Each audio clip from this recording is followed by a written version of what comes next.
Let's talk about a powerful idea, one that might just change everything for you. It's this: you don't have to live your life the way everyone else expects you to.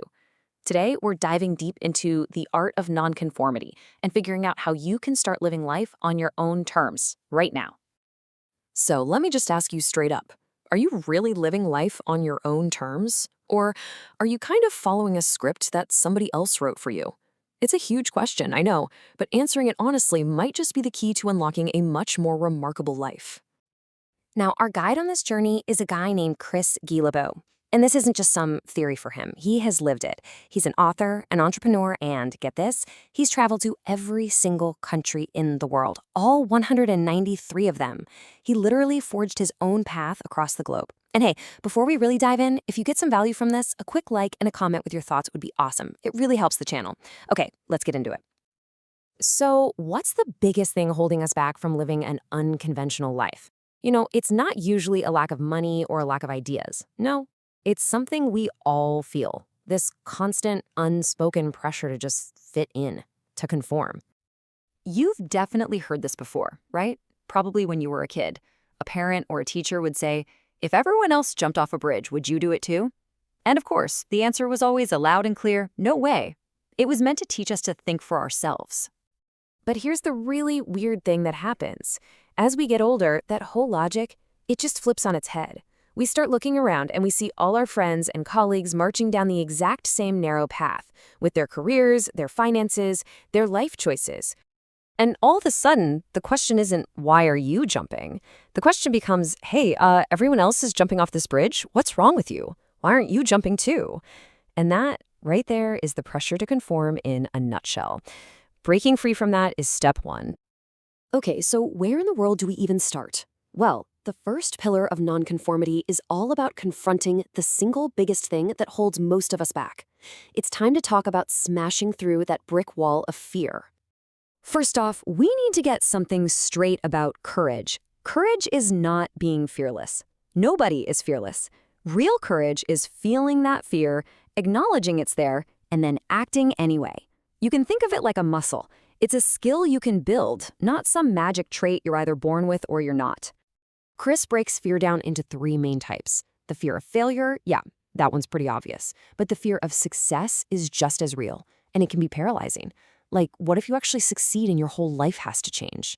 And kind of hiding behind both of those is the biggest one, the fear of change itself, the fear of leaving what's comfortable and familiar. So this brings us to a super simple but really powerful model for making a change. See, we only really change when the pain of staying where we are becomes greater than the fear of moving forward. So you've got two levers you can pull. First, you have to increase the pain of your current situation. Be brutally honest with yourself about what's not working. And second, you have to decrease the fear of your desired future by breaking it down into tiny, manageable steps. All right, so once you start dealing with fear, you almost immediately run into the next big roadblock. And that's our society's totally broken idea of what security means. This is pillar 2. This slide just lays it out perfectly. The old way of thinking says security is having a stable job, but that's like building your house on sand. It can all vanish in a second. The new way, the nonconformist way, teaches that true security comes from your own skills, your competence, and your ability to adapt. That's something nobody can ever take away from you. Now, you might be sitting there thinking, this all sounds great, but I don't have some huge grand plan. And you know what? That's the whole point. You don't need one. You can start small with what Chris calls life experiments. Just take the story of a guy named Alan Bacon who felt totally and completely stuck in his conventional life. Alan didn't just quit his job and move to another country. He started with these teeny tiny experiments. He went to an art museum on his lunch break. He decided to take up photography. And those little steps, they started building momentum, which led to him traveling with his family and eventually to him starting his own consulting work. He got complete independence, and it all started with one small, totally manageable change. And hey, if taking small steps isn't really your style, check out this much bolder approach from Susan Lewis. Instead of just sending her resume out into the void, she completely flipped the script. She created a website called Susan Hires a Boss, where she interviewed companies, and she ended up with 14 job offers. She didn't just play the game better, She totally redefined the rules. Taking these steps is incredibly powerful. But true nonconformity isn't just about personal freedom. It's about connecting that freedom to a deeper sense of purpose. It's about building a legacy that's about way more than just money.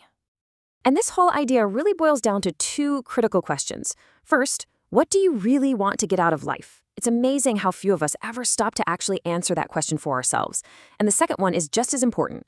What unique thing can you offer the world? This is where you shift from just being a consumer to being a contributor. And this changes the whole definition of what a legacy is.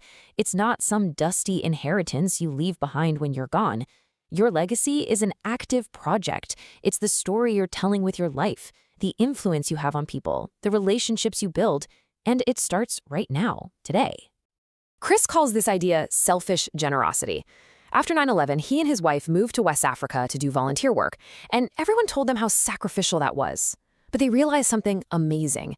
While they were helping other people, their own lives were becoming immeasurably richer and better. Contribution isn't a sacrifice, it's a win-win. When you give, you receive. So, after exploring all of this, breaking free from conformity, facing down our fears, and finding a deeper purpose, it all comes down to a challenge. A challenge for you. This quote just captures the whole thing perfectly. The days are going to pass by no matter what we do. The real choice isn't about trying to avoid death. It's about choosing to truly live. And that's what I want to leave you with. Not what you're going to do tomorrow or next year, but right now.